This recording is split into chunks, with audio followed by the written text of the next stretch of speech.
Praise be to Jesus. Hello again, everyone. Charles here with you, and we have some Catholic news updates for you. So let's get started. The German magazine Der Spiegel will publish tomorrow an issue titled Thou Shalt Not Lie, the Pope and the Church in Her Greatest Crises, which contains a 19-page long story on many of the failures of Francis's pontificate.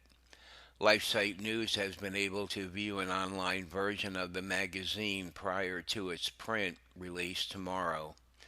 Der Spiegel, in its 39/2018 issue, is astonishingly critical of Pope Francis in his overall leadership, to include his wavering attitudes concerning many matters, including communion for Protestants and communion for the remarried divorcees, all of which seem to foster his own fear that he will eventually go down the history as the one who split the church. These words were repeated by the Spiegel.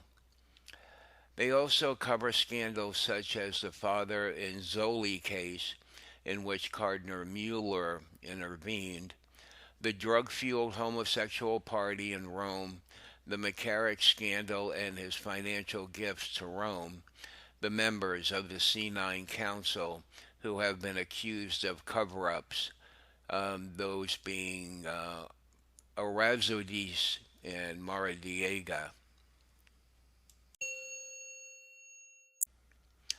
Cardinal Joseph Zen of Hong Kong is calling for the Vatican Secretary of State to resign over the Holy See's impending deal with China that he says is an incredible betrayal. Secretary of State Carlo Pietro Parolin, who is considered palpable, was chief negotiator in the agreement that is expected to be finalized when a Vatican delegation travels to China at the end of the month, according to Asian News. America Magazine reported Tuesday a Vatican source confirmed a high-level Holy See delegation will travel to the Chinese capital for the signing, and that a date has already been fixed for this groundbreaking event. The most important thing about Wednesday's announcement from the U.S. Conference of Catholic Bishops is what it didn't say. The leaders of the U.S. Bishops' Conference went to Rome to ask the Pope's approval for an apostolic visitation. They came away empty handed and announced the steps that they would take on their own authority. Although they promised a full investigation into the situation surrounding Archbishop McCarrick, the sad truth is that they can't deliver on the promise without help from Rome. They can't authorize an apostolic visitation. They can't require Vatican officials to cooperate with an independent investigation. They can't turn over the files of the nuncio in Washington or the Congregation for Bishops.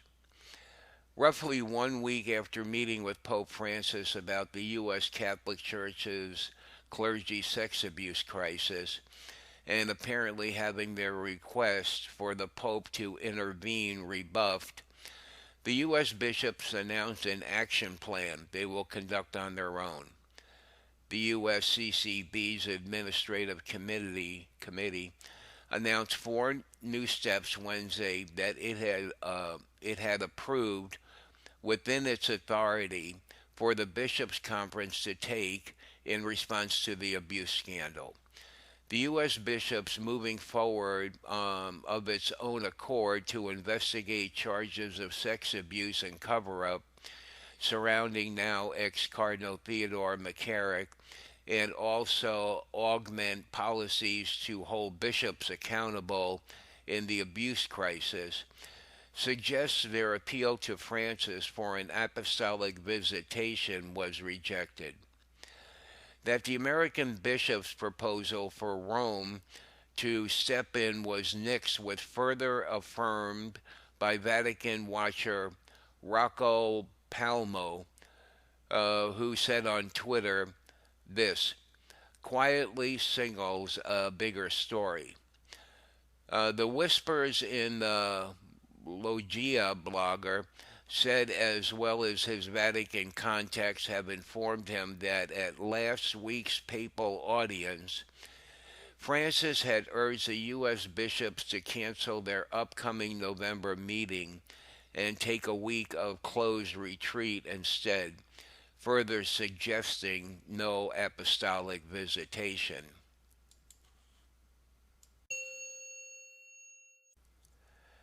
Pennsylvania's Roman Catholic Diocese said late Friday they are willing to set up a victims' compensation fund as they face the prospect that state lawmakers will give victims of decade old child sexual abuse another chance to sue the church.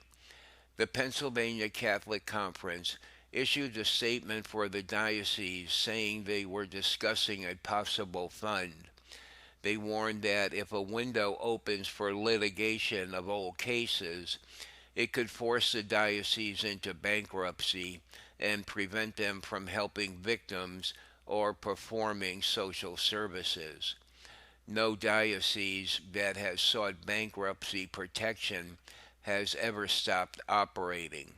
Victims' lawyers say seeking bankruptcy is a strategic way to limit liability in lawsuits. A fugitive priest who fled the U.S. decades ago amid allegations of child sex abuse has been returned to New Mexico to face charges after being arrested in Morocco last year. Federal officials said Friday Arthur J. Peralt, 80, a former Catholic priest in the Archdiocese of Santa Fe and a former Air Force chaplain, has been charged in a federal indictment with 7 counts of aggravated sexual abuse and abusive sexual contact between 1991 and 92 at Kirkland Air Force Base and Santa Fe National Cemetery.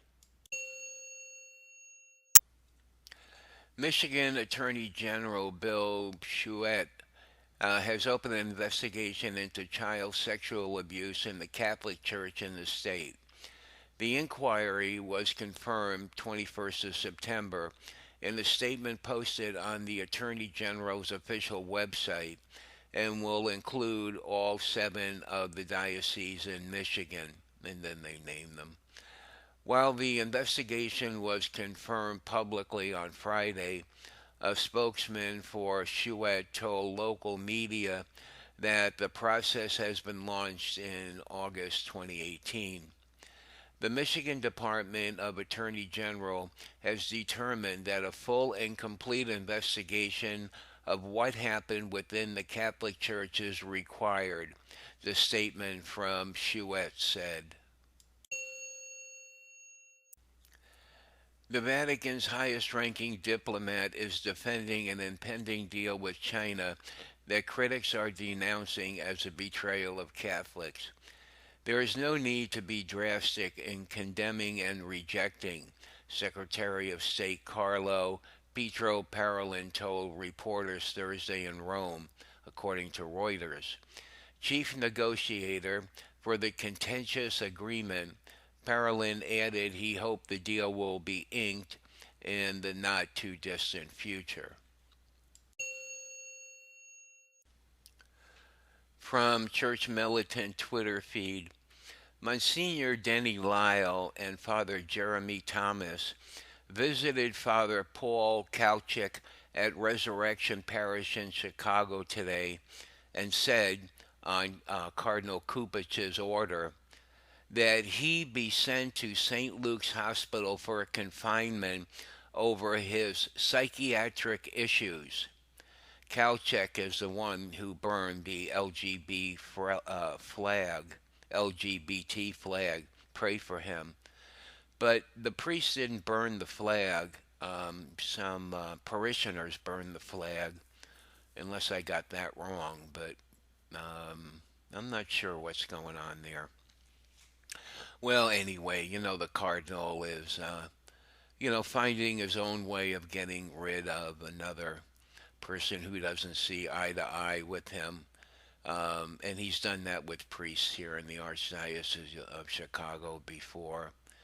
This is a new one here. I haven't heard this one, this psychiatric issues here.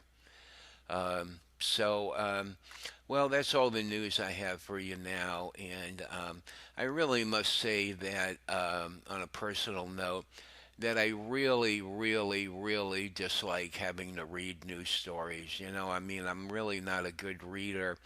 And sometimes I do these stories over and over again. I do each story and then save that file. I mean, if I were to try to read all this at one time, I'd be here all day. There'd be so many mistakes. So, I mean, I have to do them, sometimes 4 and 5 times, and I get it a little better, but still, I really wish our Lord would send someone to read, because, I mean, the way the video is put together, I think, is fine. It's fairly professional. This is what really detracts. But knowing God as I understand Him to be, I mean, to Him that isn't a problem. I mean, He'll make it work. And draw good from it.